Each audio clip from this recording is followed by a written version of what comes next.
As a project manager, you need to understand some very important points. First, in your project, you need to have set a clear start and end date. Why is this important? Because, as I said, a project is a temporary endeavor. So you need to have a start date and you need to have an end date when your project will be delivered to your customer, to your users.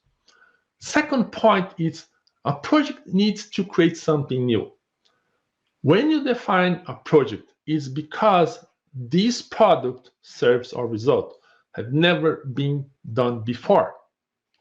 That's why you need to transform this idea, this new need, requirement into reality. And then you're going to create something new in your organization or in your life or in your community. Third point is a project has boundaries. This is the bad news for you. You will never have all the best conditions, the good conditions, the enough conditions to run your project.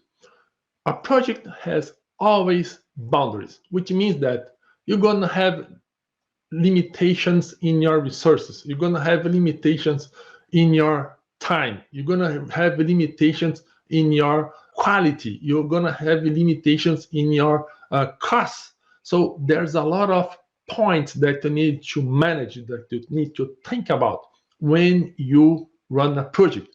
What are your boundaries? What are your limitations, your restrictions that will create some risks, you create some challenge to run your project?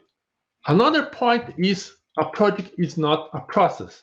As I said, a project should not be confused with process. For example, when you're going to develop a new payroll process, this payroll process is a project since you are working to define this process. When you're going to start running this process, the payroll process, this stops to be a project and could be an ongoing process. So it's very important that you understand the difference between process and project. Also, when you're running a project,